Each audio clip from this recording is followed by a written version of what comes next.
Muy buenas noches, doctores. Muchas gracias por su comprensión y por su espera. ¿Pueden darme, por favor, la confirmación de audio y de pantalla, por favor? Sí, doctora, se ve bien y se escucha bien. Perfecto, muchísimas gracias, doctora. Listo, entonces vamos a continuar con las fracturas de tibia en la parte inferior y luego vamos a pasar a ver lesiones meniscales, que es lo que les estaba mencionando el día de ayer sin las imágenes. Sí, que es una parte muy importante, ¿no? Son lesiones que afectan al tejido óseo, pero en alguna fractura de meseta tibial pueden estar asociadas o también pueden estar por sí solas, ¿no? Sin necesidad de lesión en tejido óseo. Y entonces vamos a empezar con fracturas de pilón tibial, ¿sí? Son fracturas entonces que comprometan en la parte del extremo inferior, a la epífisis distal de la tibia. ¿Sí? Entonces esta es otra zona muy delicada porque es justamente muy angosta. Vemos que no tenemos mucho tejido celular subcutáneo ni tampoco mucha masa muscular alrededor. Entonces un trauma de alta energía en este lugar que llegue a producir una fractura es más probable que llegue a comprometer uno la superficie articular y otro que sea expuesta a la fractura. ¿Sí? Hay mucho riesgo de que hayan fracturas expuestas, por lo tanto, y ya hemos repetido el manejo que se va a hacer cuando tengamos o sospechemos una fractura expuesta. Lo principal va a ser el lavado y el manejo antibiótico para después inmovilizar y mientras se realiza esto contactarse con un traumatólogo para programar la cirugía lo más inmediatamente posible. Si esto suceda a la 1, 2, 3 de la mañana, esto se opera en el tiempo al menor tiempo posible, ¿no? Bueno, entonces vamos a la imagen siguiente. La tibia vista desde la cara inferior, este es el cartílago, ¿no? La cara inferior, y este es el peroné que está a su lado, o fíbula también denominado. Sí, se van a articular entre estos dos huesos, ¿sí? Por medio de la sindesmosis, ¿sí? Y la parte inferior se va a articular con uno de los huesos del retropié, que es el astrágalo, ¿sí? A través de toda esta superficie.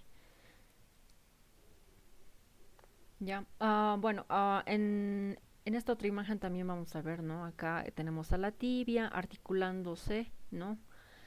Con el peroné por medio de esta membrana interósea y estos ligamentos, ¿no? El ligamento en este caso tibia fibular o tibio peroneo, o sea, recibe el mismo nombre de los dos huesos que está uniendo este ligamento, ¿ya?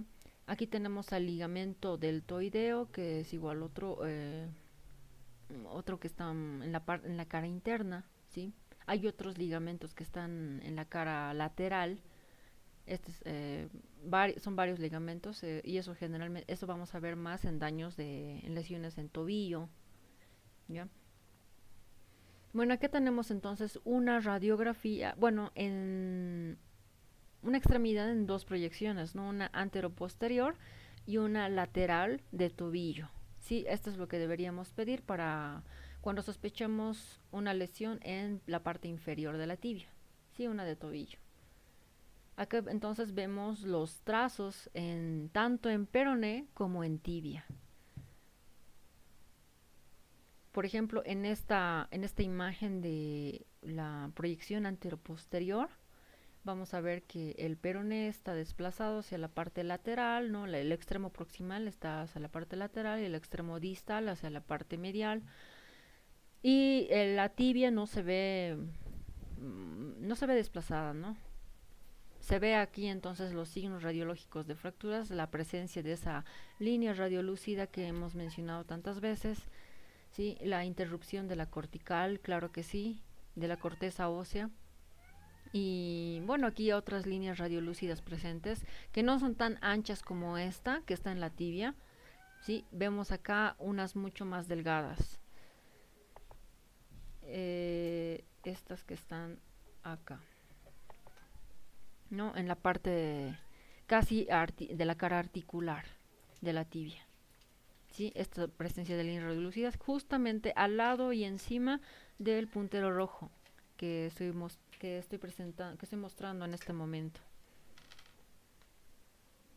Ahora, en la proyección lateral vemos que la tibia no tenía desplazamiento hacia lateral o hacia medial en alguno de sus extremos, pero en la parte lateral, en la proyección lateral, sí vemos que hay un desplazamiento del el extremo proximal de la fractura hacia la parte anterior, ¿sí? Y aquí incluso se ve como si, o sea, se ve esta imagen acá, que es un fragmento muy pequeñito, ¿no? Que está justamente aquí al lado del puntero rojo. Se ve este fragmento muy pequeñito que tiene contacto con la densidad aire, entonces podríamos pensar que eh, esto ha llegado a ser expuesto. Sí, porque no olvidemos que la densidad calcio o la densidad ósea es radiopaca y hay varias tonalidades de radiopacidad que va a tener. Por ejemplo, es más radiopaca en la parte de la corteza y o sea, es más intensa, la línea es más radiopaca, pero se hace menos intensa, menos radiopaca en la parte de la médula de ósea. Ahora, eh, la densidad aire tiene estas radiolucidez, es totalmente negro, ¿no? La imagen. Y acá, esta imagen, este puntito, ¿no? Que esta es una imagen radio opaca, está rodeada casi de una radiolucidez, ¿sí? De una imagen aérea. Entonces nos hace pensar que hay una parte ósea que está en contacto con la densidad aire, con el aire, entonces esto puede ser expuesto, ¿no? Sin necesidad de ver al paciente, solamente viendo la placa radiográfica. Entonces no tiene que estar en contacto la densidad calcio con la densidad aire. De todas las fracturas de la tibia, el 5 a 10% solamente son del pilón tibial o la parte inferior. Habíamos dicho que la meseta tibial va aproximadamente del 55 a 70%. Entonces, el mayor porcentaje de todas las fracturas de la tibia están en la meseta tibial. Y al estar en la meseta tibial, entonces pueden afectar, no necesariamente podrían afectar o sea, a los ligamentos que están en la rodilla o a los meniscos. Sucede más en personas jóvenes. En promedio tenemos entre 35 y 45 años. El mecanismo de producción de esta lesión es de alta energía. Puede ser de un accidente automovilístico o una caída desde una altura considerable en personas jóvenes.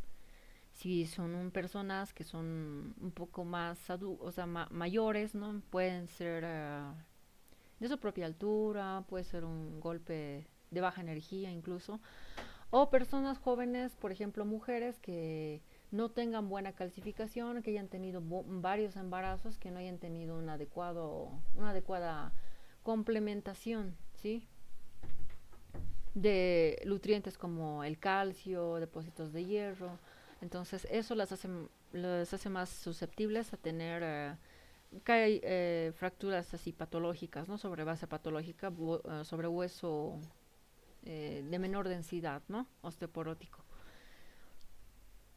Otro tipo de ejemplo, por ejemplo, para la producción de una fractura a este nivel en el pilón tibial o en el extremo inferior de la tibia, es que, por ejemplo, un deporte que lo practican más en países europeos es el esquí, ¿no? Entonces, como al estar sujetos a unas botas bastante duras, si hay algún movimiento rotacional muy fuerte y brusco, entonces va a llevarse consigo eso, ¿no? Con una gran fuerza, como van a velocidad en este deporte, entonces puede llegar a provocar una fractura en el extremo inferior de la tibia.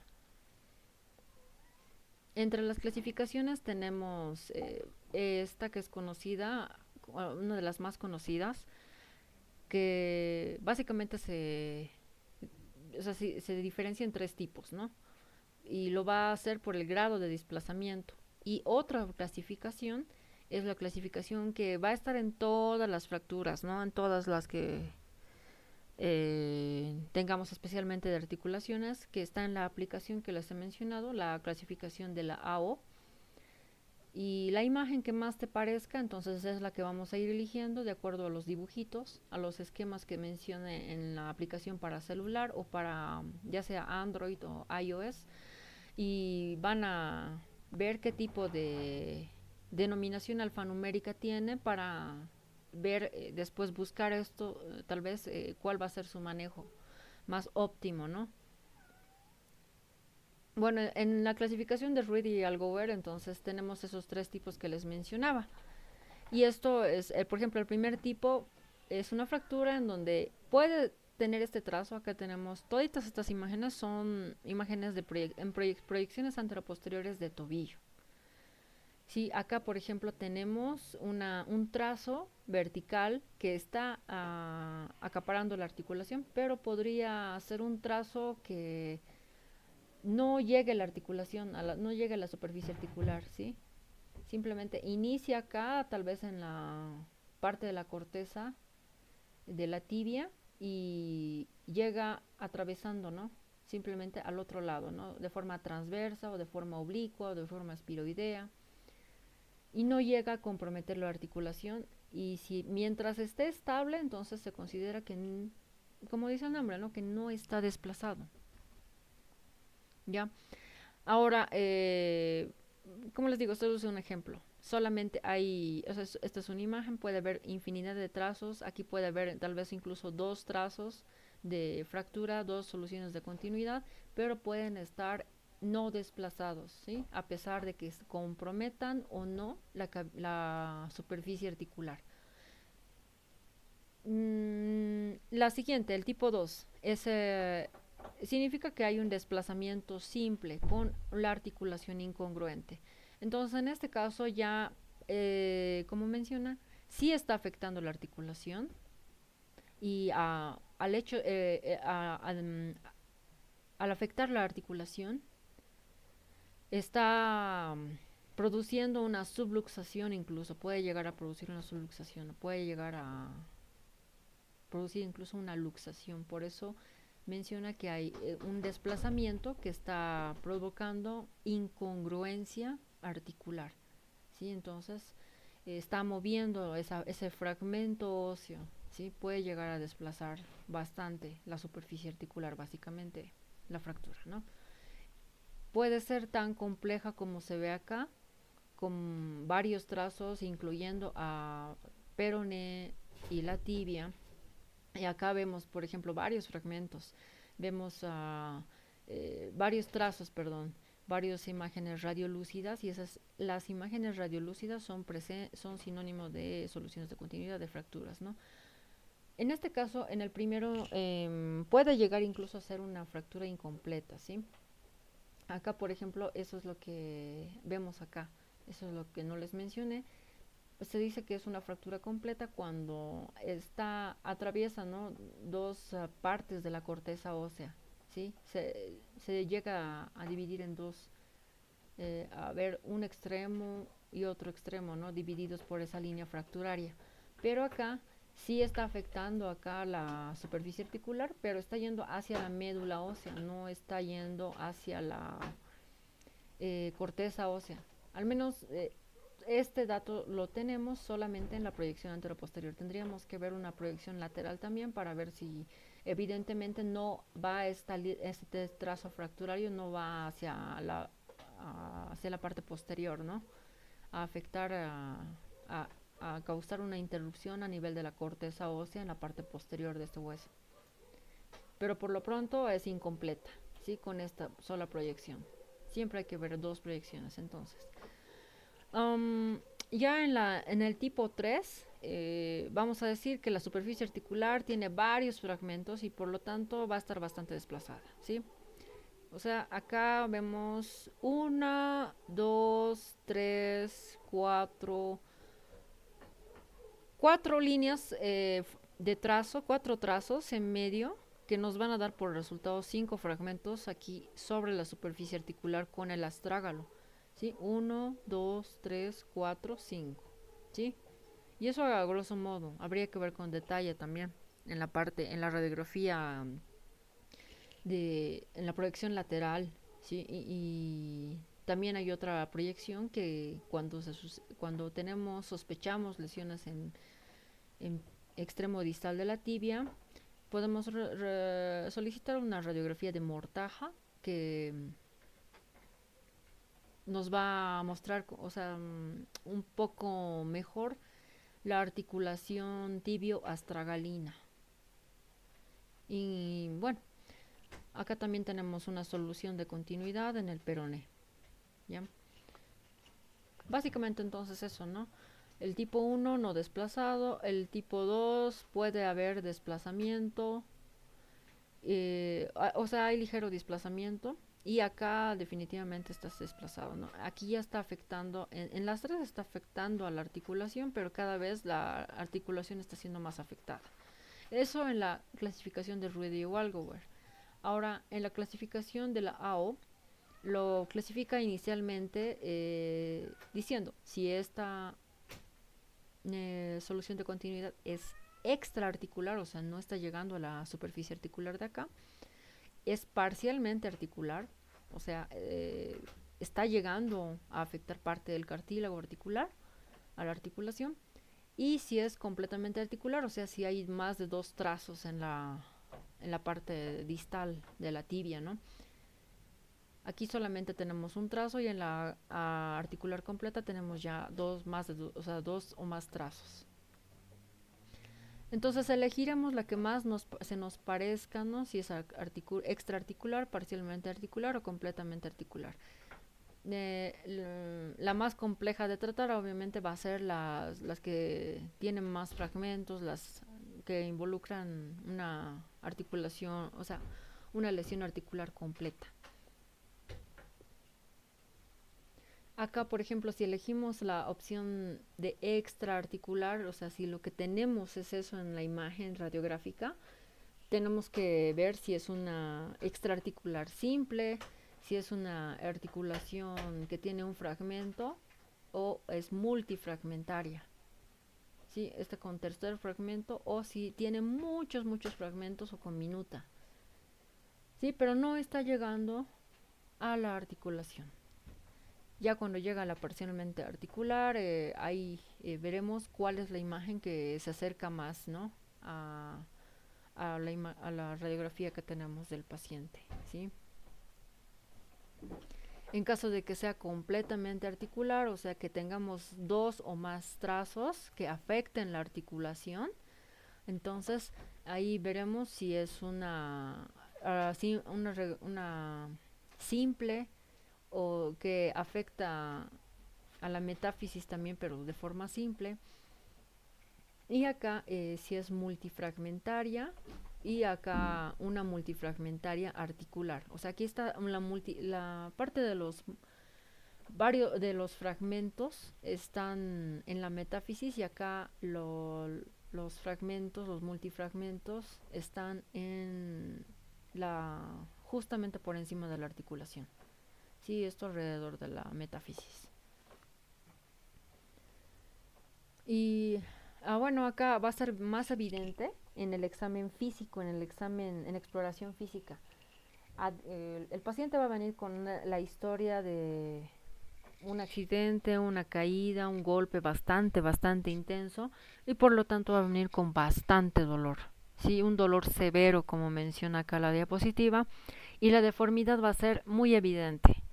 En algunas fracturas que no están desplazadas, pues solamente puede no notarse la deformidad, pero en este caso va a ser muy notoria la deformidad porque precisamente este lugar no tiene mucho tejido, ¿no?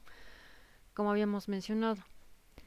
No va a poder soportar el peso de su extremidad, ni siquiera incluso estando sentado. Sí, entonces necesariamente el paciente va a pedir estar echado en decúbito dorsal.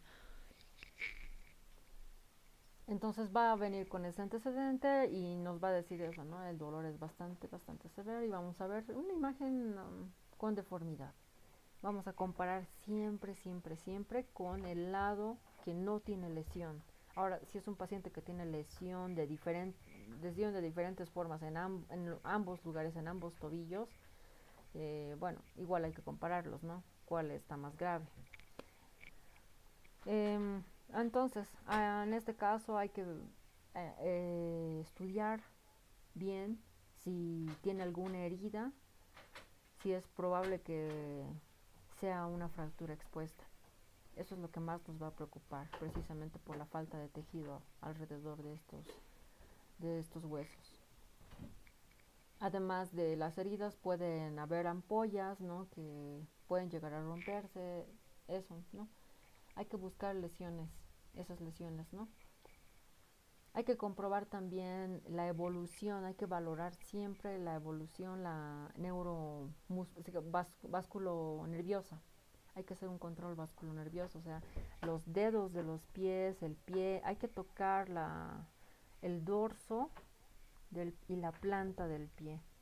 Hay que tocarlos para comprobar si tienen la misma sensibilidad que el otro pie, que no tiene esta lesión, y pedir al paciente si puede mover los dedos y ya desde ese momento registrar cuáles son los dedos que no mueve y cuáles sí y qué tanto, ¿no? Anotar bien eso para después en los controles posteriores hacer nosotros, o sea, ver la evolución, ¿no? Si está manteniéndose estacionaria o si está empeorando. Y también, ¿no? El aumento de volumen. Va a estar con bastante aumento de volumen esto. Y también es causa de síndrome compartimental, ¿sí? La mayor causa de síndrome compartimental es la de fractura de meseta tibial, pero no se excluye una fractura o fracturas en diáfisis o en el extremo distal de la tibia. Precisamente porque en este lugar es mucho más estrecho, ¿no? Entonces, ante la sospecha, basados en los antecedentes, en el examen físico, vamos a ir al diagnóstico por imágenes, ¿no? Vamos a solicitar las radiografías y vamos a pedir estas proyecciones, una antero-posterior de tobillo, una lateral de tobillo, una radiografía en mortaja, que es como una antero-posterior, pero más oblicua, ¿sí? Es para ver mejor la articulación entre la tibia, el astrágalo, y que o sea, podemos ver mejor en la integridad entre estos, la distancia entre estos dos huesos, y también ver mejor de forma más clara el espacio, llegar a ver lo más que se pueda sin la interposición, como vemos acá. Esta es una APN de tobillo, entonces tiene, si se fijan, una interposición entre el peroné y la tibia, para no ver esto, ¿no? Ahora, la lateral, digo, esa es la de mortaja, para no ver eso. Y bueno, también se puede pedir unas otras oblicuas, ¿no? Oblicuas con ciertos grados de rotación que ya podrían completar. Pero básicamente esto, antero-posterior, lateral y una de mortaja. Ahora, en caso de que nosotros sospechemos de que, precisamente porque al paciente le duele hasta la parte superior de la pierna, por ejemplo, podría extenderse a la diáfisis o podría doler incluso hasta la rodilla, podríamos decir que solicitar una radiografía de toda la pierna, ¿no? De toda la pierna, y esa igual AP y lateral. No solamente vamos a pedir una de tobillo, sino también de toda la pierna. Esto es lo que les mencionaba de la radiografía de mortaja. Así es como vamos a ver una radiografía de mortaja. Vamos a ver de mejor forma el espacio interarticular, ¿sí? Entre el peroné, tibia y astrágalo.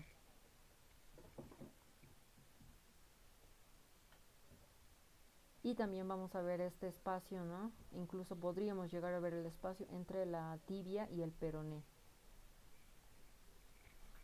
Esta va a estar tomada aproximadamente con un promedio de rotación, una rotación de unos 15 a 25 grados. En el caso de que haya llegado a afectar la articulación, o sea, veamos que haya llegado a afectar la articulación, como vemos, por ejemplo, en el tipo 3, ¿no? En especial, que hay varios trazos fracturarios, ahí también podemos ya anticipar al paciente de que, o hablar tal vez con el médico especialista si pueden adelantar una tomografía axial computarizada, ¿no? Eso siempre tratar de hablar porque si el paciente eh, va a cancelar, ¿no? Porque sabemos que una tomografía es más costosa. Ahora, si es un paciente asegurado, es mucho más fácil tomar esta decisión incluso por nuestros cuentos, porque al afectarse la articulación, el manejo es quirúrgico, idealmente.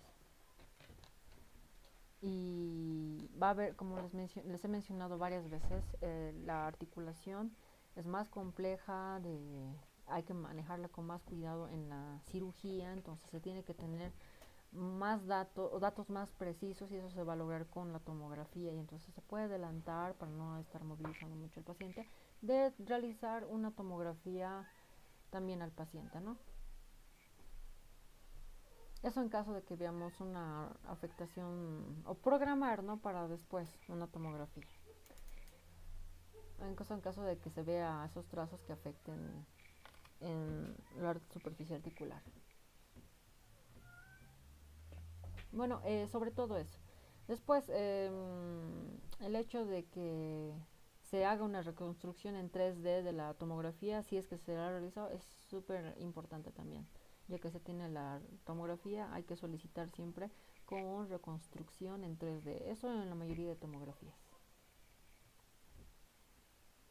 Bueno, el tratamiento inicial, el manejo inicial, si esta no es una fractura expuesta, vamos a deducir que no es, ¿sí? Sí, movilización con una férula de yeso. Sí, entonces ya hemos visto en todas estas clases que una inmovilización con férula de yeso es bastante importante. Sí, tanto en lesiones óseas como en lesiones que no son óseas, sí, que solamente involucran a tejidos blandos. Y ese es el manejo inicial, que hasta puede llegar a ser el manejo definitivo, ¿ya? Pero con eso ya nosotros hemos aliviado bastante el dolor al paciente y vamos a derivarlo después, ¿no? Para su cirugía. Ahora, en el caso de que, bueno, nosotros vamos a hacer entonces una inmovilización con férula de yeso, por eso es importante practicar, tener práctica en la realización de férulas de yeso. En todas las extremidades que se puede hacer, en todas las articulaciones que se puede hacer, para adquirir práctica. Bueno, entonces vamos a realizar la inmovilización con una férula de yeso que va a ser una suropédica. Quiere decir en este caso que va a ir justo por debajo de la rodilla y hasta la planta del pie. Sí, en este caso va a ser más corta, no como las que habíamos visto el día de ayer, por ejemplo en el caso de una fractura de fémur, que la férula puede llegar hasta el abdomen, ¿no? Desde el abdomen hasta la planta del pie. Porque tiene que ser lo más grande posible, ¿no? Especialmente en la parte que está alrededor del extremo proximal del fémur, especialmente ahí. Ya en diáfisis o incluso en el extremo distal del fémur ya igual sigue siendo larga la férula, pero ya baja, por lo menos podemos bajar, obviar el abdomen, ¿no? Y después en esta va a ser una de las más cortas en la, la inmovilización con férula suropédica. Después, en caso de que sean pacientes inestables o con con otras lesiones o de mucha edad, ahí tal vez se quede con esta inmovilización con la férula y después de unos días se la cambie a un yeso circular total, o se pueda solicitar incluso a una órtesis para que se quede con eso de forma más cómoda al paciente. Sí, que son unas botas para que inmovilicen bien esto y se quede con esto de forma definitiva. Y de igual forma hay que hacer controles radiográficos para ver que el hueso esté cicatrizando bien, o sea que haya una buena formación de callo blando, callo óseo, ¿sí? Bueno, entonces eso y de su manejo de antiinflamatorios y manejo de medidas generales, por ejemplo, siempre la elevación de la extremidad respecto, o sea, si el paciente está en decúbito dorsal, porque si no se va a llegar a inflamar esto más y el control siempre que el paciente mismo tenga, ya sea esté en casa o en indicaciones de enfermería, que siempre se haga un control neurovascular distal, o sea, de los dedos. Siempre deben dejarse visibles los dedos al hacer una férula de extremidad superior o de extremidad inferior. Después, entre las complicaciones de los tratamientos, ya sea de un tratamiento conservador o quirúrgico, hay esto, por ejemplo, por ejemplo, van a, o sea, va a haber una pérdida de reducción o sea, del rango del movimiento, va a haber una pérdida. Sí, va a ser más rígida la articulación, especialmente si hay muchos trazos que afecten más la articulación, sí, porque van a destruir parte del cartílago, ¿no? Y bueno, eso, ¿no? Esa es una complicación. Estos son resultados de una inmovilización neta con yeso, ¿sí? Que cuando hacemos tratamiento conservador, como lo ideal es una cirugía, entonces es poco probable que estos fragmentos, si es que los hay, se reduzcan adecuadamente. Y otro, va a ser mucho más difícil hacer un control de las lesiones en tejidos blandos, ¿sí? Porque en la cirugía vamos a tener una visión directa de esos tejidos, de la lesión de esos tejidos blandos, de los vasos, de los nervios, pero en una reducción cerrada no. Entonces esta es la férula suropédica que les mencionaba, ¿no? Ah, tenemos acá aproximadamente en la pierna, vamos a usar unas 4 a 6 semanas, sí. Depende de la edad del paciente, si es un paciente joven, vamos a usar hasta 4 semanas, pero si es muy joven, ¿no? En promedio unas 6 semanas, entonces, y después de eso ya, bueno, va a estar, si quiere caminar el paciente, ¿no? Va a hacerlo con muletas, ¿no? El, Después de esto o sea, se va a retirar la férula y o sea, después de los controles, cuando ya haya adecuada formación de callo, en los tiempos que deban ser, por ejemplo, hasta los 4 meses, así 3, 4 meses, ya una buena evolución, una buena cicatrización, entonces ya se retiraría, o sea, se indicaría ya, perdón, se indicaría ya la realización de fisioterapia, ¿sí? O sea, el yeso no va a estar 4 meses, sino va a estar aproximadamente unas 6 semanas y de ahí ya se verá a partir de los controles radiográficos qué tipo de fisioterapia hacer, ¿no? Porque si no, o sea, ya una vez ya se tenga el callo óseo, hay que hacer la movilización, porque si no, la articulación se va a ver afectada, mucho más afectada, se va a hacer más rígida, porque no se está usando, ¿no? En el tratamiento quirúrgico de estos pacientes, a estos se les puede llegar a tratar con varios tipos de materiales, desde las más comunes, que son las reducciones abiertas y fijaciones internas, que son las RAFIs, hasta las reducciones externas, ¿sí?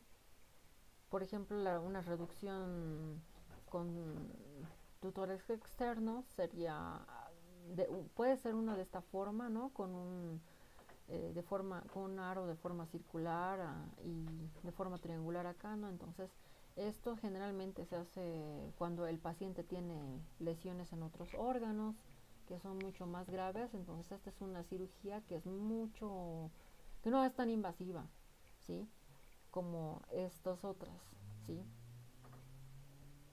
Es más corta, ¿no? Entonces se la hace, ha incluso ayudado de radiografías intraoperatorias, fluoroscopio, para tener más exactitud en la colocación de estos.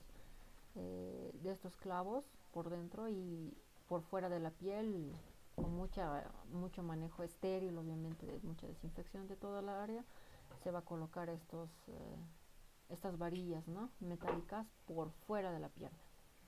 Y a estas pues va a ser realizadas mediante una incisión y se va a reducir los fragmentos óseos. Acá después de esto se puede dejar al paciente así, con esto hasta la cicatrización, o puede, como les decía, como control de daños, iniciarse con este tipo de tratamiento y después pasar a la reducción abierta, que puede ser tratada mediante placas y tornillos o clavos intramedulares, ¿sí? Y dependiendo de dónde estén las lesiones, digo, los trazos de fractura y también el dominio de la técnica de apertura, ¿no?, del cirujano. Entonces hay varias vías de abordaje. Por ejemplo, este es, estos solo son unos ejemplos de varias vías de abordaje que hay. Y eso es en todas las cirugías, ¿sí? Al estudiar vías de abordaje, hay libros que solamente hablan de vías de abordaje. Y por ejemplo, aquí en tobillo, entre las que tenemos está, por ejemplo, un abordaje anteromedial o un abordaje medial, ¿sí? Acá, por ejemplo, tenemos un abordaje anterolateral de tobillo. Después tenemos un abordaje posteromedial, posterolateral, o sea, abordajes posteriores, ¿sí? Tenemos abordajes tanto anteriores, en resumen, como posteriores, mediales y laterales, ¿sí? Dependiendo si ha sido afectada como les digo, la tibia o el peroné solamente, o tibia y peroné, podría hacerse entonces ahí incluso dos vías de abordaje. Y en cada uno de los abordajes, y esto no solo en tobillo, cada tipo de abordaje que realiza el cirujano va a tener pros y contras, ¿sí?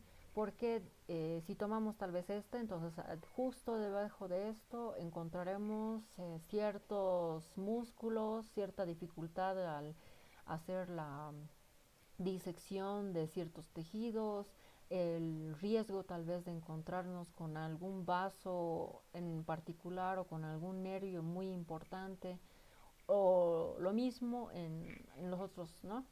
Pros y contras. Hay algunos que tendrán más contras y otros que otros, entonces eso se tratará de evitarlos, a no ser que realmente sea muy, muy, muy necesario por el lugar en donde está la lesión. Así que las vías de abordaje por eso son muy importantes estudiarlas, si es que uno se va a querer dedicar a realizar esta especialidad, precisamente por ver los beneficios y bueno, lo opuesto, ¿no? No se me olvidó, se me fue la palabra, de las vías de abordaje, ¿no? ¿Por qué? Porque la pregunta es, ¿se va a realizar una cirugía y con qué se inicia, ¿no? Siempre se va a iniciar con la apertura de una herida y esa es la vía de abordaje. Entonces, pero ¿cuál se va a usar? ¿De dónde a dónde? Entonces uno ya tiene que, al imaginarse el plan quirúrgico, tener en mente por qué vía de abordaje voy a ingresar y qué me voy a encontrar al hacer esta vía de abordaje. O sea, me voy a encontrar tal músculo, después este otro músculo, tengo que buscar este nervio porque está justamente alrededor, y porque si se me va y no lo tomo en cuenta, entonces puedo llegar a producir una lesión en ese nervio o en ese vaso. Entonces tenemos que tener en cuenta qué estructuras están en esa vía de abordaje. Por eso es importante estudiar bien las vías de abordaje, la anatomía del lugar, para tener en cuenta las vías de abordaje, y ya después, una vez que se llegue al foco de fractura, a la lesión, ahí a ver los tipos de fractura con mayor detalle y decidir de qué tamaño será el material, de qué tipo y de qué tamaño será el material metálico que se pondrá. En este caso tal vez una placa de 12 orificios, de 10 orificios, de qué tipo, y igual ya una vez en el tejido óseo igual decidir de qué medida serán los tornillos, bueno, eso, ¿no? Ya después de la vía de abordaje, pero eso es en la planificación en la planificación operatoria, preoperatoria, antes de realizar la cirugía. Entonces tenemos que realizar una simulación en mente, ¿no? De por dónde entrar y qué materiales usar, de qué tamaño, y al hacer eso es lo más importante. Ya después de solucionado esto, se procederá al cierre por planos. Bueno, aquí es una diapositiva que les explicaba un ejemplo de un abordaje anterolateral, por ejemplo. Ya después de una cirugía hay cuidados posoperatorios, que bueno, eso va a incluir las medidas generales que les mencionaba, que los cuidados operatorios, posoperatorios son muy importantes, darles recomendaciones a los pacientes, por ejemplo, realmente de considerar el reposo como algo demasiado importante. No quiero decir que porque ya ha sido operado, porque ya tiene una placa metálica, ya está eh, solucionada la patología de este paciente. Sí, es muy importante.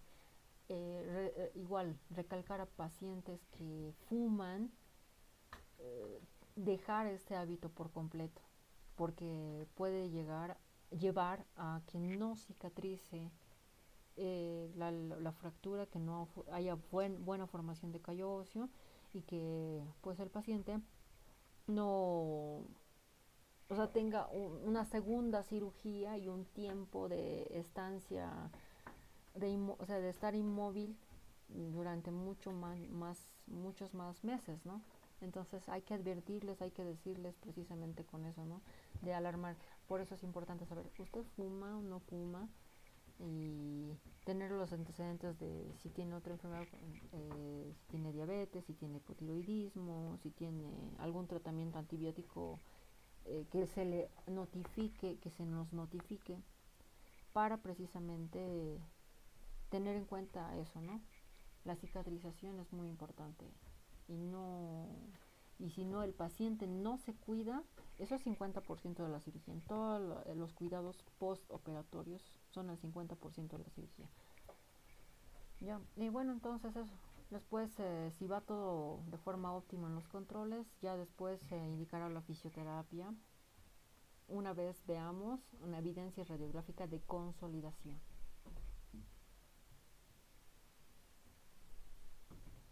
En pacientes que están operados justamente de pilón tibial o alguna cirugía que está alrededor del tobillo, especialmente de pilón tibial, ¿sí?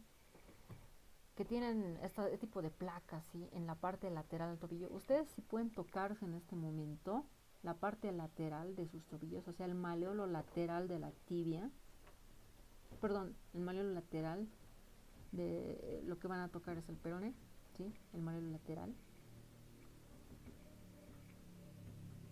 Entonces ustedes van a darse cuenta de que prácticamente está debajo de la piel. Y al colocar una placa, pues esto se va a ver un poquito más pronunciado, o sea, se va a tener un relieve adicional, ¿sí? Si ya de por sí este maleolo está sobresaliendo, con la placa encima, pues va a tener mayor espesor, o sea, va a tener va a ser más ancho que el miembro del contralateral, el que no tiene la placa. Entonces hay alto riesgo de que, precisamente porque como no hay mucha piel en este lugar, ¿sí? O sea, las complicaciones de una cirugía, de este tipo de cirugías en pilón tibial, me han operado en la tibia y veamos esto, y no sé, tengo esta herida y se ve la placa. Entonces, esta es una complicación, o sea, nos pueden llegar pacientes así, justamente con este tipo de, que han tenido este tipo de cirugías, ¿no? Que les han puesto placa y tornillos en tibia o en peroné. Vamos a ver el material. Eso es la dehiscencia de la herida, precisamente porque el paciente puede que se haya movido, puede ser factores intrínsecos también, ¿no? Que no haya buena cicatrización también a nivel de la piel. Piel un poco elástica, entonces se abre la herida. Es una complicación muy frecuente en cirugías de pilón tibial. Y al haber dehiscencia de la herida, entonces al estar el material expuesto y el hueso ahí debajo expuesto, entonces esto va a evolucionar a una infección. Y esta infección pues puede llegar a ser la osteomielitis. Entonces acá lo que se tiene que hacer, igual es como es una complicación que puede llegar a ser grave, entonces hay que operar nuevamente, ¿sí?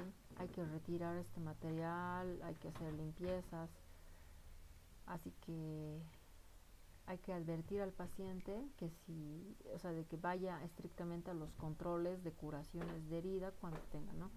Y nosotros si notamos a la mínima que veamos esto ya se le debe informar, ¿no? Antes de que pase esto se le debe informar al paciente de que hay posibles complicaciones de esto, de que puede abrirse la herida porque en ese lugar precisamente no hay mucha piel, es una zona que no tiene mucho tejido, que la piel puede llegar a tener una dehiscencia, una apertura, y al estar abierta la piel puede llegar a infectarse. Sí, se les debe explicar así. Entonces, si sucede, ya no va a ser una sorpresa para el paciente.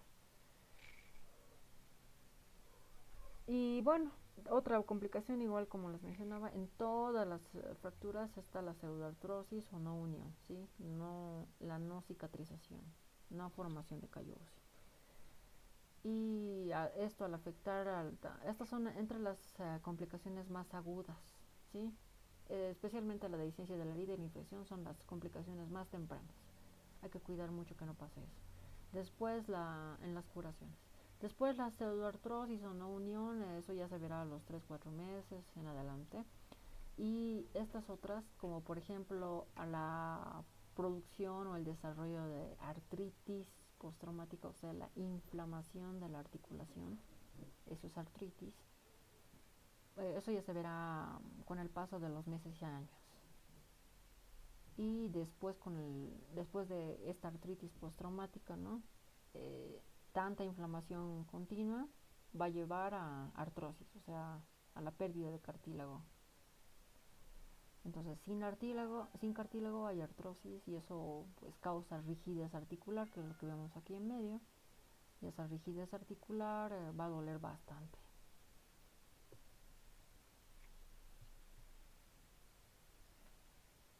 Bueno, ya después pasamos a fracturas de tobillo, que también vamos a tener que diferenciarlas con estas que son fracturas de pilón tibial y con esguinces de tobillo, ¿ya? Pero el esguince de tobillo va a ser mucho más fácil de tenerlo en cuenta porque en la radiografía no vamos a ver trazos fracturarios. Tal vez sí lleguemos a tener una clínica, signos y síntomas parecidos, pero no vamos a ver fractura. Con eso ya lo vamos a descartar y vamos a decir que se trata de un esguince, o sea, una lesión de partes blandas. Pero acá vamos a ver en la radiografía las imágenes de solución de continuidad.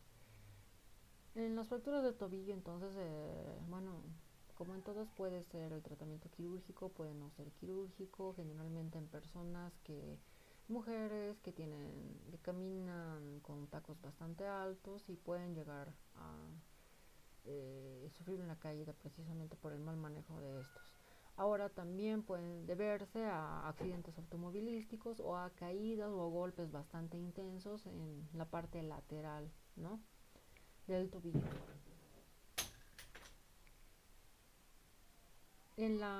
Entonces en el tobillo tenemos todos estos ligamentos, ¿sí?, en la parte lateral, vamos a ver que entre los más importantes y susceptibles de, además de producirse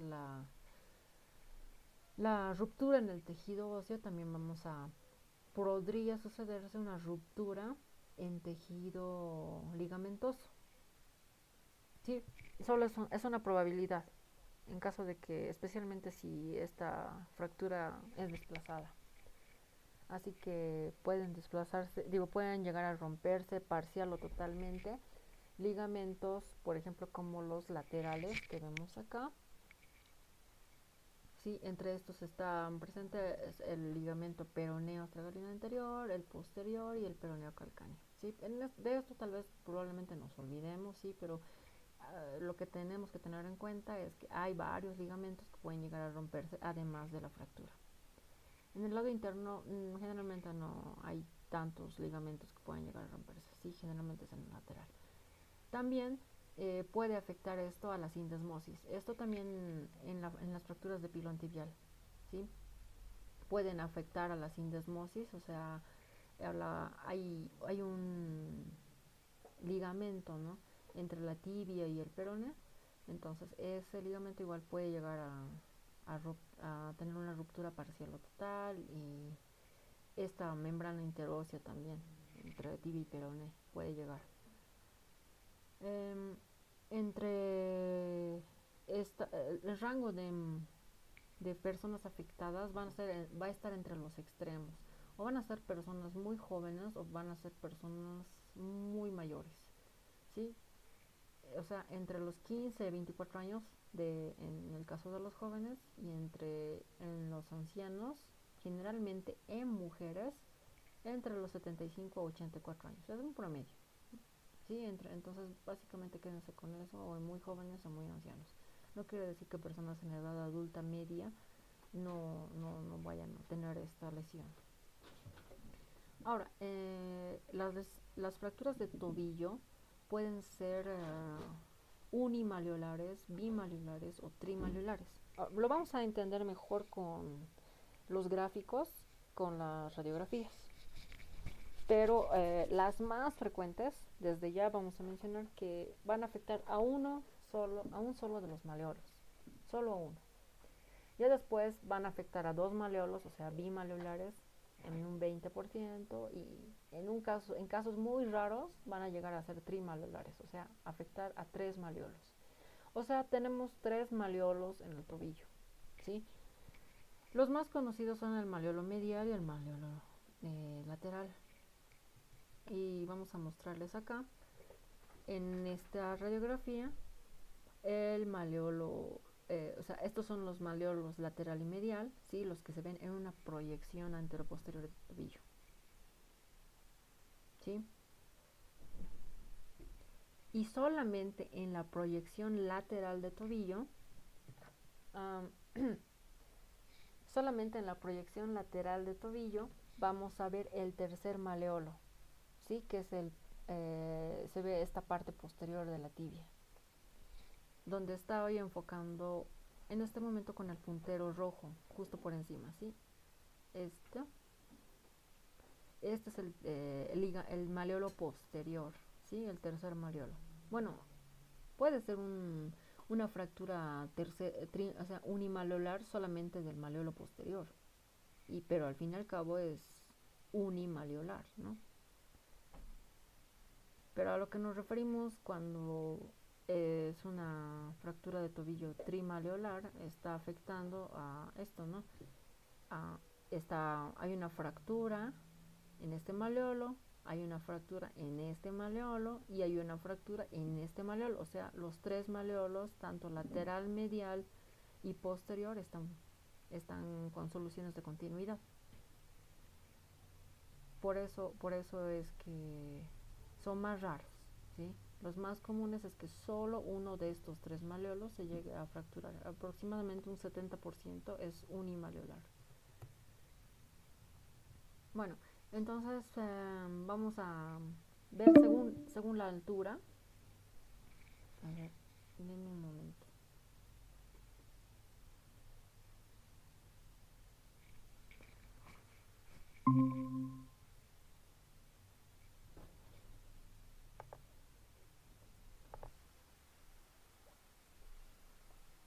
Esto está grabando. Ay.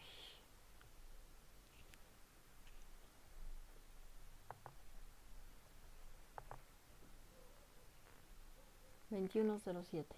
Anótate 2107 para editar.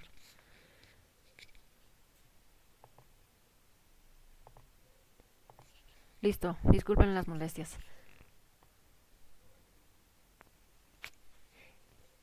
Bueno, también ha sido una forma cambiar de tema, ¿no? Por un momento, entonces vamos a ver la parte de la clasificación en las fracturas de tobillo. Sí, la más conocida es la clasificación de Weber o de Danis-Weber.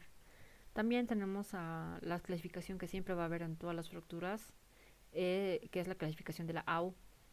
En la clasificación de Danis-Weber o de Weber se la clasifica en tres, ¿no? En A, B o C. Y en la AO también, de cierta forma, es igual A, B y C, ¿no? Porque lo que afecta a la parte el segmento malleolar, ¿no? Es 4-4, 4-4, 4-4, ¿sí? Entonces, al final lo que diferencia esto va a ser el A, B o C de acuerdo a la complejidad de la lesión. Por ejemplo, acá en la clasificación de Danis-Weber, igual es A, B o C, sí, están tomando en cuenta que la fractura de tobillo, si está justamente por encima de la sindesmosis, de la unión entre el tobillo, perdón, de la tibia y el peroné, se considera suprasindesmal, como estamos viendo en este esquema justamente ahora.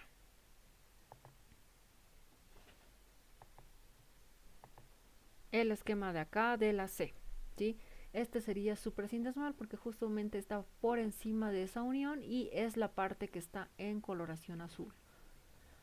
Transindesmal si justamente está al nivel de la sindesmosis, y infrasindesmal si está por debajo de esa unión, ¿sí? Lo que se ve también en la coloración azul.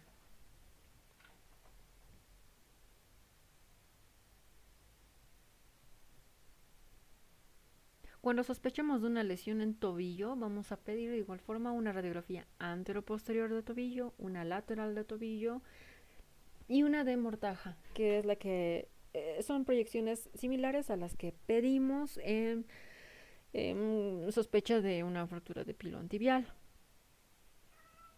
Y acá es donde veremos si hay trazos o no hay trazos. Y si hay trazos, entonces ver en dónde los hay. Si esto está afectando a la tibia, si es de pilón tibial, o si está afectando a la sindesmosis, o está solamente afectando a la parte que es suprasindesmal o a la infrasindesmal, ¿sí? Entonces acá estamos viendo todo el peroné, ¿sí? A lo largo de su extensión, ¿no? Que está superior, media, inferior en la parte distal, sí, por decirlo así, al peroneo fíbula, en toda esa parte, ¿no? Y que puede llegar también a afectar a los ligamentos ya mencionados. Ahora, aparte de verse afectado el peroné, también puede, obviamente, estar involucrada la tibia, ¿sí? Por eso es que ahí mencionábamos, ¿no? Que va a haber, aquí podemos notar que hay una fractura a nivel de los tres malleolos incluso, ¿no? Y la más común va a ser solamente la afectación a uno de ellos, ¿ya? En caso de que tengamos una afectación de los tres malleolos, sí se sugiere que también que tengamos o solicitemos una tomografía. El diagnóstico diferencial lo vamos a hacer con un esguince de tobillo y, como les mencionaba, aquí no va a haber en la placa radiográfica, que va a ser igual una radiografía anteroposterior, lateral y de mortaja de tobillo, pero no vamos a ver ningún tipo de solución de continuidad. Y acá probablemente en la clínica hay 3 grados de esguince de tobillo: uno leve, moderado, severo, grado 1, grado 2, grado 3. Y en estos, la clínica del paciente, el dolor va a ser solamente, va a estar presente probablemente solamente en un grado aceptable, moderado, ¿no?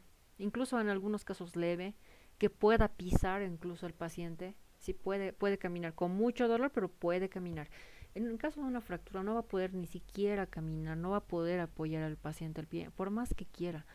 pero en un esguince de tobillo sí va a poder ser capaz de soportar el peso. Es lo que menciona, por eso en la primera línea de acá.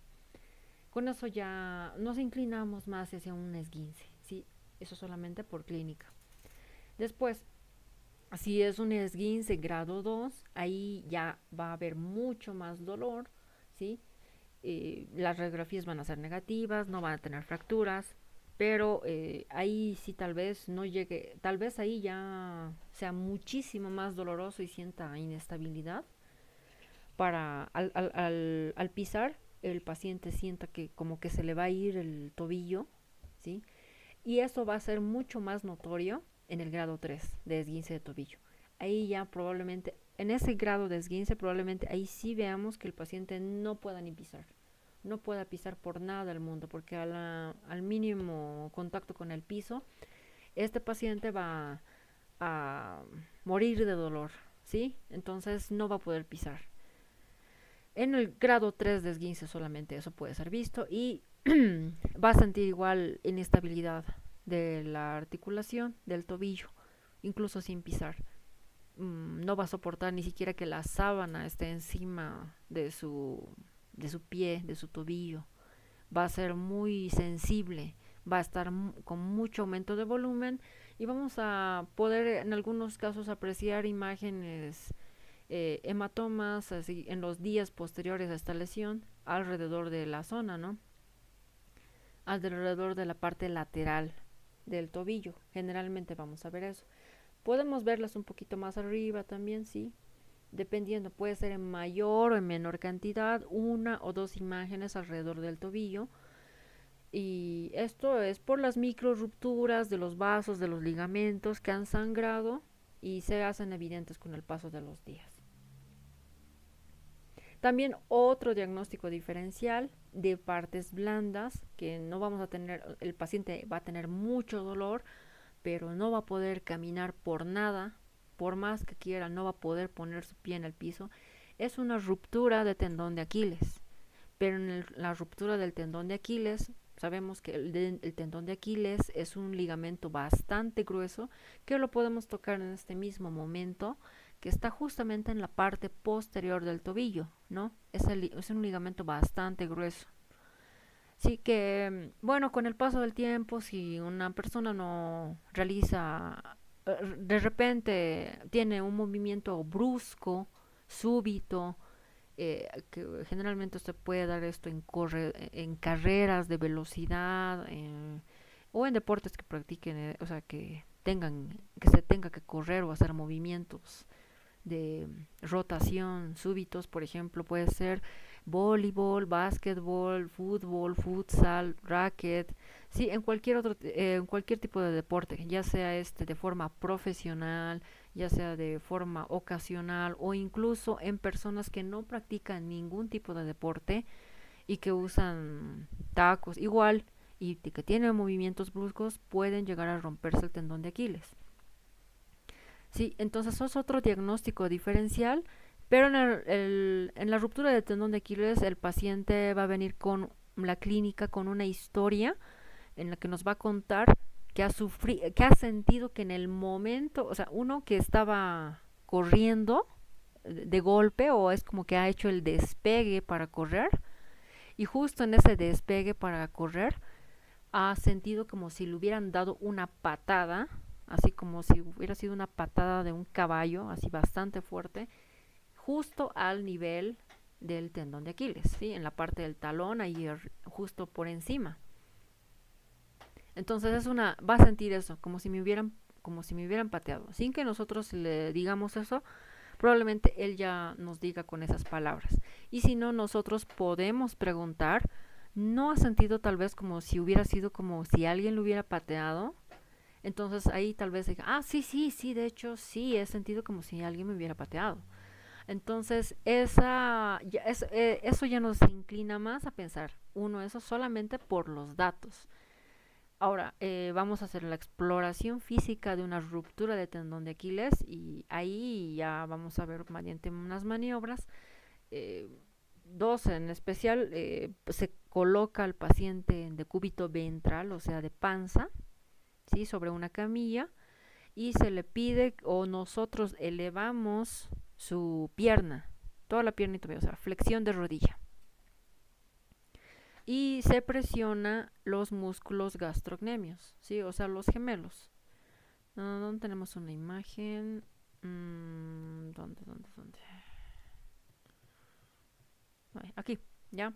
Entonces, acá, justamente acá en la parte posterior, tenemos a los músculos gastrocnemios, a los gemelos. Sí, entonces el paciente está con la rodilla flexionada por nosotros, o si es algo que el paciente no puede hacerlo por el dolor, pero generalmente pues sí puede, ¿no? Y se presiona, y si no hay un signo de que no hay ruptura es que cuando se hace la presión justamente en la parte posterior de la pierna a estos músculos, a estos grupos musculares, el pie va a tener va a tener movimiento hacia la parte de atrás y adelante, ¿no? Al soltar vamos a observar cómo el pie se mueve. Pero si nosotros hacemos esta maniobra de tocar los músculos, estos músculos, y no se mueve para nada, no hay ningún movimiento mínimo, entonces es un signo de sospecha de ruptura de tendón de Aquiles, ¿sí? Porque no hay no es tan, o sea, es como que hay esta desconexión, pues, ¿no? De los músculos con el tendón, y entonces ya no hay esta comunicación, entonces por eso es que no hay movimiento en el pie. Otro de los signos es el signo del hachazo, bueno, se le llama así también, que en el paciente igual en decúbito dorsal, pero esta vez ya no con la rodilla flexionada, nosotros vamos a palpar justamente esta parte donde está el puntero rojo en este momento. El paciente está de panza, y al palpar nosotros vamos a, cuando hay una ruptura total del tendón de Aquiles va a ser mucho más claro, vamos a palpar que hay ese espacio justamente, ya no vamos a notar lo que nosotros podemos tocar en este momento al mover, ¿no? nuestro pie. Si pueden mover su pie en este momento, ¿sí? Nosotros podemos mover incluso pasivamente el pie del paciente y no vamos a notar justamente la presencia de ese tendón. Vamos a notar claramente que está ausente. Eso en casos de ruptura total. Ahora, la ruptura puede ser parcial y ahí sí vamos a notar eso de forma, puede ser en grado leve o un grado un poco más moderado, o sea, más avanzado, y ahí ya tendríamos como que hacer unas pruebas para ver con más claridad. Se puede hacer una ecografía y con ecografía ver qué tanto tiene, o sea, qué tan avanzado está, ¿no? Que si es leve, moderado o severo, ¿no? Si es qué tal, si es parcial, leve. Entonces ahí vamos a ver con la ecografía. Idealmente las partes blandas siempre se ven con resonancia magnética, pero el esguince de tobillo, perdón, la ruptura de tendón de Aquiles, generalmente en nuestro medio al menos, es más de diagnóstico clínico, ¿sí? Por los antecedentes y por esas maniobras en la exploración física. Fácilmente nos podemos dar cuenta de que se trata de ruptura de tendón de Aquiles o no, sin necesidad de ecografía o de resonancia magnética.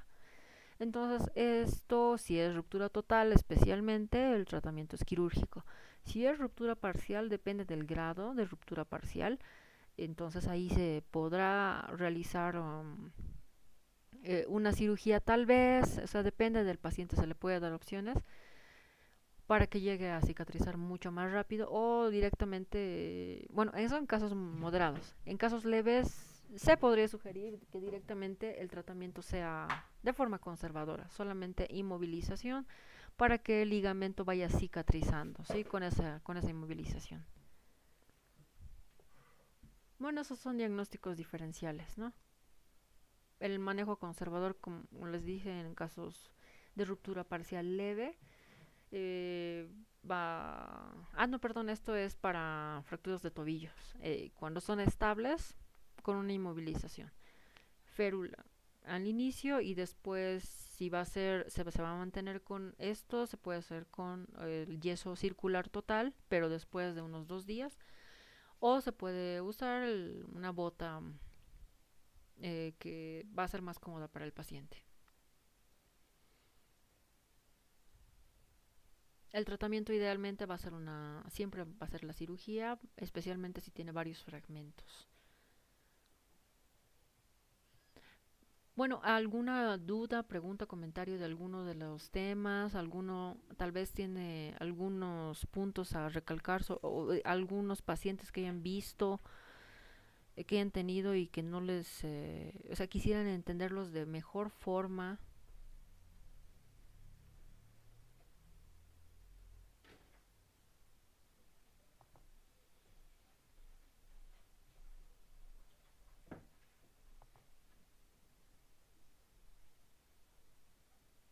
Doctoras, doctores, licenciados.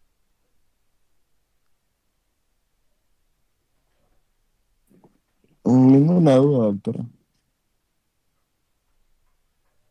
Ya. Bueno, quisiera continuar con un tema más. No sé si ustedes están algo cansados en este momento. Es la parte de justamente de lesiones meniscales.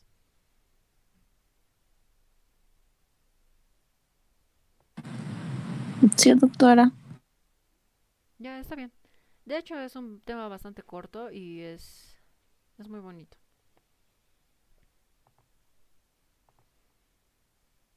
Bueno, en fracturas de meseta tibial es donde se puede ver esto o puede no verse, como les mencionaba, de forma aislada, sin necesidad de una lesión ósea. ¿Ya? Entonces tenemos que recordar primero la anatomía ligera, modo general de los meniscos y de los ligamentos que están en la rodilla. ¿Sí? Los meniscos son cartílagos que están conformados por gran parte, o sea, en gran parte de su composición de estos cartílagos es agua y colágeno. ¿Sí? Entonces, el colágeno predominante también es el de tipo 1, 90% de este, bueno, eso ya X, ¿no? Pero es sobre todo agua y colágeno, ¿no? Estos meniscos están como amortiguadores, ¿no? Entre los cóndilos del fémur, que es lo que vemos acá, y entre los platillos o la meseta tibial, ¿sí? La meseta tibial tiene estas dos formas, ¿no? Estos dos lados, ¿no? Entonces hay un menisco para cada lado, para cada cóndilo del fémur. Y tienen una forma de C. Ambos meniscos tienen forma de C, una más cerrada y otra más abierta. Y en medio de estos, esta es una vista superior, en medio de estos tenemos a los ligamentos cruzados anterior y otro ligamento cruzado posterior, ¿sí? Realmente están cruzados, ¿sí? Van de un lado al otro, van del lado, por decir, derecho al izquierdo y el otro va del lado izquierdo al derecho, están cruzándose, ¿sí? Por la parte media. Por eso se llaman así, ¿no? Ligamentos cruzados. Y uno está justamente en la parte anterior, más anterior de la rodilla, de la articulación de la rodilla, y el otro en la parte posterior. Por eso es que reciben el ligamento cruzado anterior y el otro ligamento cruzado posterior. Y a los lados tenemos a los ligamentos colaterales y uno va a ser el ligamento colateral de medial, colateral medial, sí, el que está más cerca de la línea media, y el otro el ligamento colateral lateral, el que está en la parte lateral, ¿no?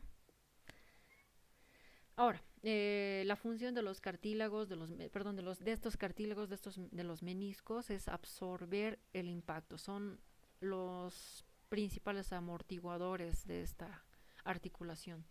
Y esa es su principal función, ¿sí? Amortiguar, absorber el impacto.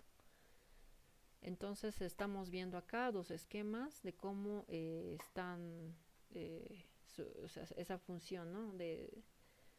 Ahora, otra de sus funciones es que aumenta también la congruencia y el área de contacto, ¿sí? Como son, tienen esta imagen, ¿no? Si uno lo ve de forma antero-posterior, tiene una forma como triangular. Entonces a los lados son más anchos y a medida que van hacia el medio de la articulación, se van adelgazando más. Entonces con esta forma que tienen, entonces están aumentando el área de congruencia. O sea, de forma de que la rodilla está precisamente más asegurada, o sea, en este contacto de hueso, de fémur con tibia, esté mejor posicionada, ¿no? De forma que esté más asegurada este área de contacto. Ahora, también esto nos va a dar, o sea, este aumento de congruencia, por lo tanto, nos va a ayudar a que sea un estabilizador secundario. Al igual que tenemos acá esta imagen de un cisterna visto desde la parte de atrás, ¿sí? Un cisterna que son esos camiones que tienen bastante líquido y pueden ser un cisterna de combustible, puede ser un cisterna de agua solamente, llevan generalmente grandes cantidades de peso y bueno, se va moviendo, ¿no? Por las vías. A los lados, entonces, al tener estos líquidos que se van moviendo y que esta gran cantidad de peso, entonces tienen generalmente acá, no, en algunos casos los veremos, en otros no, dos tubos bastante anchos que son, se compara con esto, con los cartílagos, ¿no? Que igual tienen esta forma como triangular que está tratando de estabilizar, ¿sí? Estabilizar todo este peso que está acá. Sí, lo que lleva el que lleva el peso, o sea, el contenido de los cisternas. Entonces, ahí es donde, o sea, su equivalente, ¿no? A ser estabilizadores secundarios. Sí, están estabilizando de forma secundaria al aumentar esta congruencia, ¿no? Pero sobre todo, como les mencionaba, su función es absorber el impacto, es amortiguar. Y tenemos entonces estos dos meniscos, uno se considerará el menisco lateral y el otro el menisco medial. Los meniscos laterales entonces son los que tienen la forma de C más cerrada. Sí, el menisco lateral C más cerrada. Y el menisco medial tiene una forma de C mucho más abierta. Sí, los dos meniscos tienen las mismas partes. Se les considera entonces entre estas partes un cuerno anterior, un cuerno posterior. O sea, estos son los cuernos, sí, sí, como la parte de los extremos de las Cs. Y justamente la parte del medio es el cuerpo del menisco, ¿sí? Eso es el cuerpo del menisco. Ahora, el menisco lateral obviamente es el que va a tener más, o sea, va a cubrir más, al ser más cerrado, va a ser más grueso también, va a ocupar la mayor cantidad de la superficie, ¿sí? El menisco medial también, como es más delgado, entonces hay más superficie, como vemos acá, más superficie de la meseta tibial libre. Ahora, vemos acá en esta imagen superior, igual en esta vista superior, que en esta imagen de los meniscos, en el borde, justo en el borde, se ve más enrojecido, si notan. Y ya en la parte como que va yéndose al medio, se va volviendo más blanca. Sí, y eso se debe a la irrigación. Las partes más irrigadas o las partes irrigadas, si podríamos decir solamente irrigadas, de los meniscos de estos cartílagos solamente van a ser justamente estas áreas que vemos en esa coloración roja, justo en la zona periférica. O sea, que las áreas que están acá de coloración blanca ya no van a estar irrigadas, prácticamente casi nada irrigadas. Entonces, recordemos, los lugares que van a tener acceso a cicatrización en cualquier tejido, mientras más irrigación tengan, más, o sea, van a cicatrizar mejor, van a cicatrizar más rápido. Y si no tienen nada de irrigación, puede que no cicatricen nunca. Por eso es que si se tiene una lesión en la parte periférica donde nosotros vemos que está irrigado, podemos tener la esperanza de que cicatrice. Y depende de qué tamaño sea la lesión y si solo está afectando a la parte periférica. Si está afectando desde la parte periférica y se extiende hasta la parte ya más interna del cartílago, esta parte cicatrizará, pero esta parte ya no va a cicatrizar. Entonces va a haber aquí esta parte que no va a estar rota, ¿no? Va a tener una ruptura. El menisco va a tener una ruptura y por acá cada vez que se hagas determinados movimientos repetidos, esta articulación, la rodilla, va a doler. Entonces eso es consecuencia de lesiones meniscales. Y pues hay varias personas que tienen lesiones meniscales y no saben. Es un dolor que puede no ser tan molesto. Como no practican ejercicios muy seguidos, como que decían, practicaba fútbol, practicaba ciclismo y he tenido este tipo de accidente un día y desde ahí me dio la rodilla desde hace 3 años. Pero si camino no me pasa nada. Si camino mucho tal vez sí. Sí, pero si en el día a día no tengo molestias. Pero ya no puedo volver a practicar ciclismo. Esa es su historia y se acostumbran a vivir con eso. No indagan más estos pacientes porque es un dolor con el que piensan que, o sea, es un dolor que pueden tolerar. No es un dolor que va a llegar a ser incapacitante. Cuando un dolor se vuelve incapacitante, generalmente ahí recién la mayoría de personas acuden al control o a emergencias o a consulta médica. Entonces es un dolor que origina bastante, o sea, que es causa de bastante, o sea, no es un dolor crónico, ¿sí? Esto es lo que les mencionaba entonces, la irrigación, esto ya es una vista lateral, ¿sí? La forma triangular que vemos de una vista anteroposterior del menisco, ¿sí? La parte de la periferia siempre va a ser más ancha y a medida que se va interiorizando va adelgazándose más el cartílago, pero en la parte misma que es ancha, ¿no? Que está en la parte de la periferia, ahí es donde hay vasos o sea, que están irrigando al menisco. Ya en esta parte interna, a medida que está entrando a la articulación, ya no hay irrigación, ya no hay vasos. Entonces aquí es donde les mencionaba que no va a cicatrizar. Acá tenemos otro esquema donde está, ¿no?, la área roja, la área blanca roja y le dicen área blanca blanca incluso. Sí, pero solamente la área roja roja es la que tiene esperanzas de cicatrizar. Y también depende del tamaño de la lesión.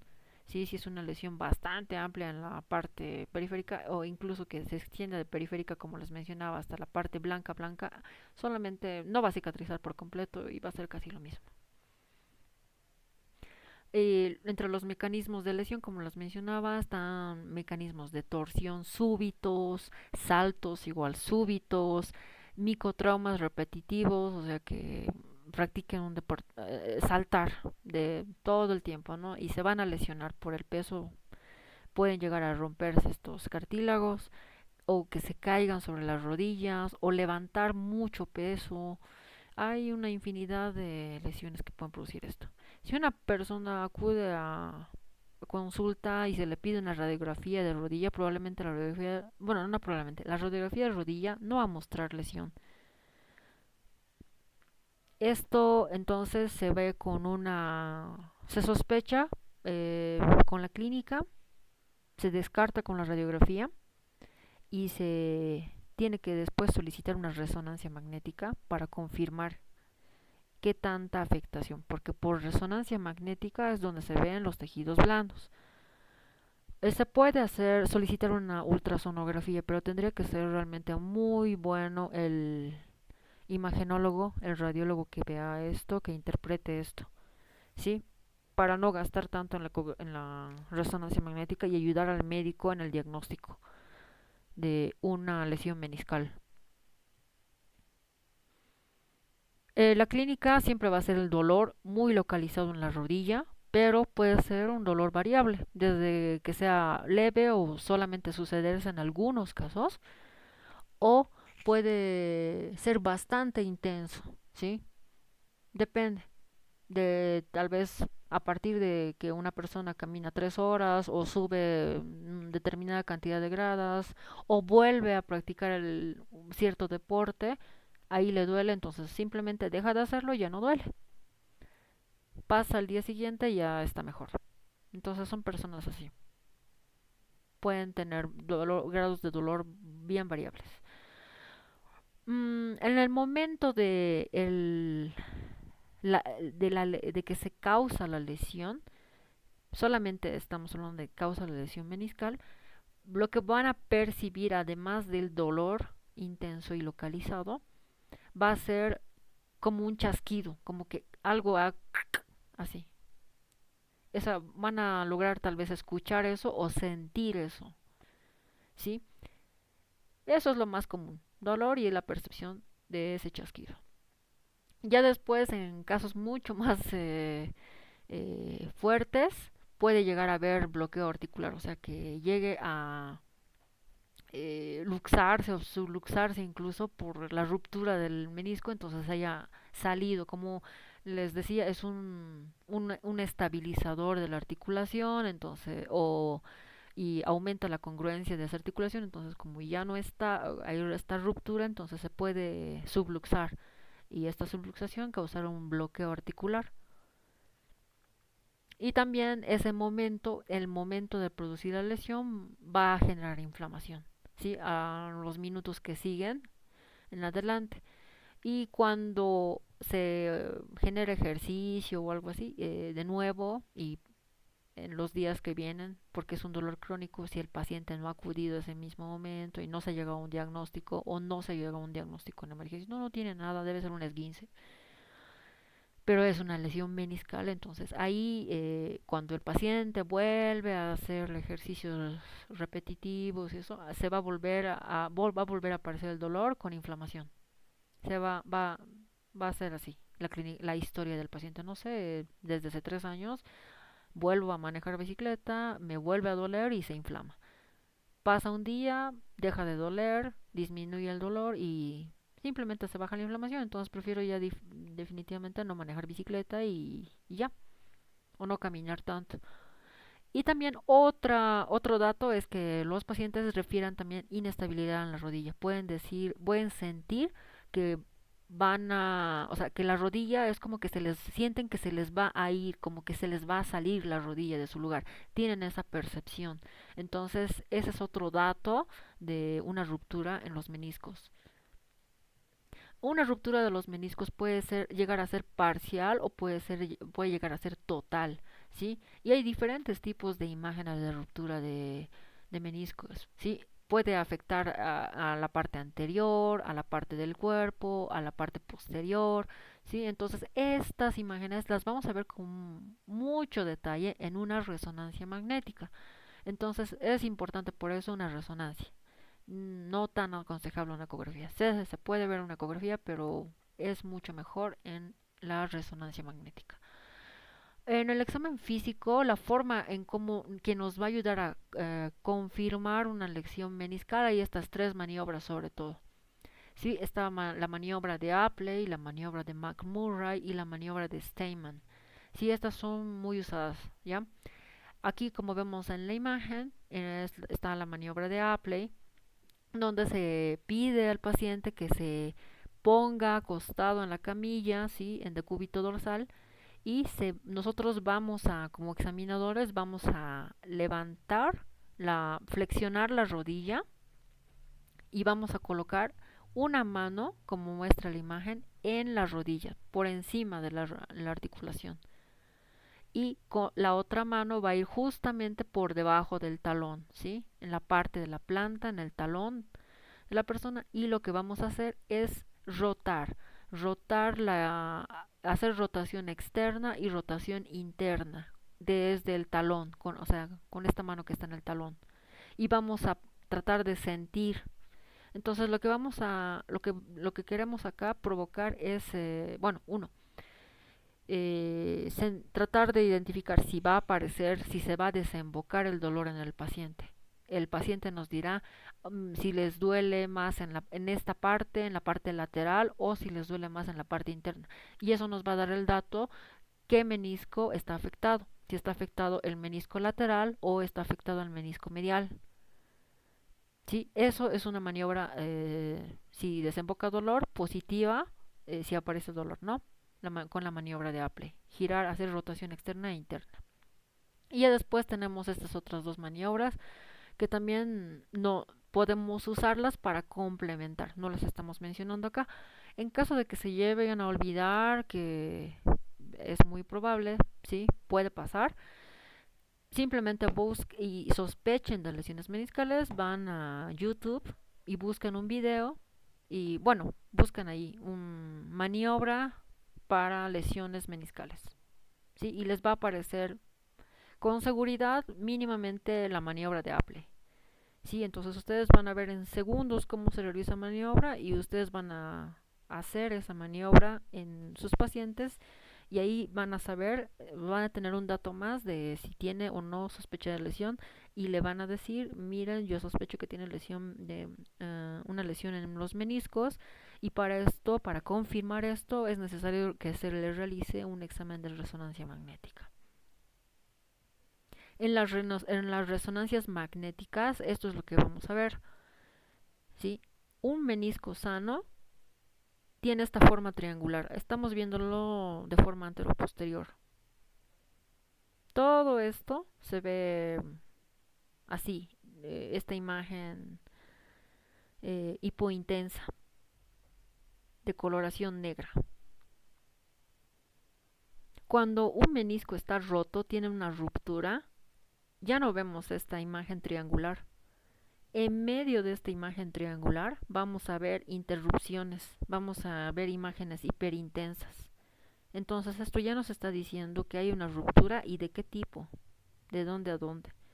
Acá tenemos una lateral de esta resonancia magnética, igual vemos que hay una ruptura meniscal. Y esta imagen es de artroscopía, ¿sí? Entonces, en algunos casos, en la mayoría de los casos, si tenemos una lesión meniscal, lo que se va a hacer, especialmente en las zonas, o sea, si son lesiones que son bastante largas, pacientes que tengan mucho dolor, si pacientes en los que la lesión no esté en la parte periférica, ¿sí? Estén en la parte más cercana al centro de la rodilla, que hemos dicho que cuando hay lesión ahí esto no va a cicatrizar, entonces este paciente es quirúrgico, ¿sí? Entonces la cirugía se realiza mediante una artroscopía, ¿sí? Y esta es la visión justamente de una imagen artroscópica. Así se ve, de esta forma, ¿no? Bajo visión directa estamos viendo la ruptura meniscal. Entonces lo que se procede acá es quitar el exceso tal vez de lugares que estén desflecados y suturar. Se puede llegar a suturar también estos meniscos. O en algún caso de que haya mucha lesión, se puede retirar parte de esto. Sí, sí, incluso se va a encontrar que en algunos lugares ya está totalmente desprendido un fragmento de menisco. Y ahí sí se lo puede totalmente retirar. Obviamente también cuando pasa esto, cuando hay retiro de esto, pues va a haber una parte que de la articulación de la rodilla que va a tener menos menisco, ¿no? Entonces va a llegar a desarrollar artrosis. O sea, va a haber ese rozamiento, va a haber más rozamiento. Y va a haber, o sea, y el sinónimo de rozamiento es dolor y desgaste óseo. Entonces va a tener el paciente artrosis más tempranamente. Y al tener artrosis más tempranamente, puede que ya sea candidato a una prótesis de rodilla en los próximos años. Así que una lesión meniscal puede llegar a destruir el cartílago, ¿sí? Mucho más rápidamente si no se opera o incluso si se opera, ¿sí? Esto hay que avisar a los pacientes y bueno, de hecho, pero si se opera y se conserva el menisco, si se lo llega a suturar, si es posible así, se va a evitar la, el desarrollo de una artrosis temprana en la rodilla, con solamente la realización, el diagnóstico temprano de una lesión en meniscos. Es muy importante entonces. diagnóstico temprano de una lesión en meniscos y su tratamiento por artroscopía. En caso de que tengamos una lesión muy pequeñita y en área periférica, ahí tal vez como la esperanza de que vaya a cicatrizar, se va a indicar reposo, antiinflamatorios y hielo en el lugar, en la zona. Sí, el reposo, hasta hacer controles, ¿no? Para ver si realmente, evidentemente está cicatrizando. Pero son en lesiones muy pequeñitas y en la periferia. En ese caso va a haber tratamiento conservador, o sea, no quirúrgico. El resto de lesiones mayores a 3 milímetros van a ser quirúrgicos y por artroscopía. Solamente se tratan por artroscopía. Aquí vemos aquí otra ruptura. Sí, se ve totalmente desflecado acá, desgastado, como, ¿no? Y eso, ¿no? Otras soluciones que se han dado en el caso de que cuando se retiren partes de los meniscos porque estos están muy dañados, es el trasplante meniscal de una persona ya fallecida y otro es el trasplante meniscal con eh, sustitutos inorgánicos, ¿sí? Entonces puede ser orgánico o inorgánico el trasplante meniscal, pero no ha dado todavía buenos resultados. No hay nada como el menisco que nosotros mismos tenemos. Y las suturas meniscales, pues pueden ser de distintas formas. Eso ya va más para la especialidad. Como les mencionaba, las consecuencias de una ruptura meniscal que no se soluciona, que no tiene diagnóstico temprano, va a causar desgaste del cartílago y del tejido óseo cada vez más y va a llegar a ser tan grave como estamos viendo en estas imágenes. Y este desgaste pues va a causar bastante dolor en el paciente. El paciente ya no va a poder caminar. Cada vez la calidad de vida de estas personas va a ser peor y la cirugía pues va a ser muchísimo más costosa. Va a ir de $5,000 en adelante o aproximadamente en ese rango de costos porque la prótesis como tal es cara y la cirugía también. Así que esto se puede evitar con solamente hacer un diagnóstico temprano y la artroscopía, que es una cirugía que suele ser bastante rápida, en aproximadamente 30 a 40 minutos se suele solucionar. Bueno, con eso terminamos el tema de lesiones meniscales. Si tienen alguna duda, no sé si me la pueden decir, por favor, algún comentario, si creen que les va a servir esto. Cuando dijo el trasplante de personas fallecidas, ¿eso se realiza aquí en Santa Cruz o en Bolivia? No, no tengo datos de eso, solamente de otros países. Directamente cuando ya hay mucha lesión en meniscos, o sea, hay este tipo de imagen.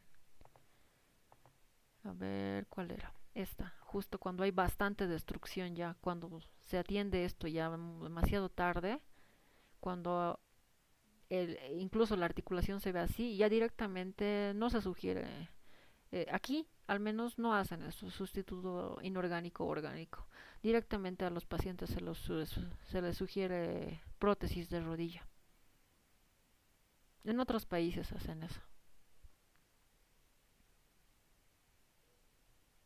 ¿Y cuánto es el porcentaje o sea, de supervivencia cómo funciona, cómo dura?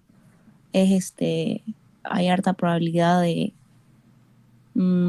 que sea mejor o peor. La prótesis, la, Eh, o sea, la duración de la prótesis. Ujú. La duración de la prótesis, bueno, en promedio es de 10 años, ¿sí?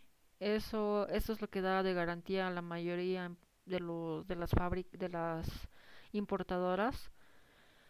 Y hay de todo tipo. Sí, hay una variedad de tipos, la calidad y también depende no solamente de la fábrica de las prótesis, sino también depende del cuidado del paciente. Si bien, o sea, un paciente que tenga una prótesis también depende de la edad a la que se le está colocando. Si es una persona relativamente joven, por ejemplo, unos 40 años, la esperanza de vida de una persona llega ahora hasta los 75 años aproximadamente. Entonces, si se le coloca a los 40, tiene por lo menos unos 30 años más, ¿no? Si llega a cuidar, tiene que estar consciente entonces el paciente de que tiene que cuidar lo mejor posible esas prótesis y cómo va a tener los cuidados de la prótesis o sea, de la forma más adecuada es no realizando ejercicios de alto impacto, ¿sí?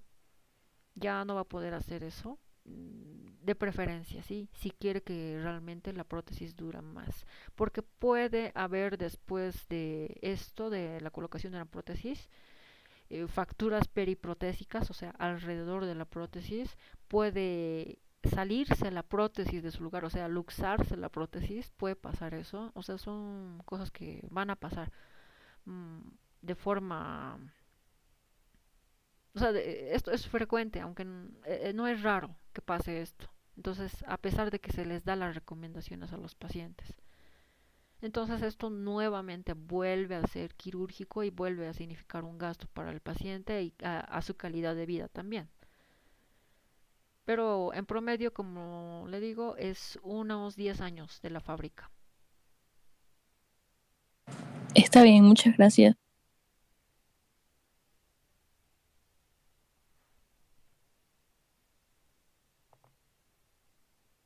Doctores, ¿alguna consulta más? ¿Alguna duda que tengan? ¿Extra? ¿Algo extra? ¿Algún comentario que quieran aportar?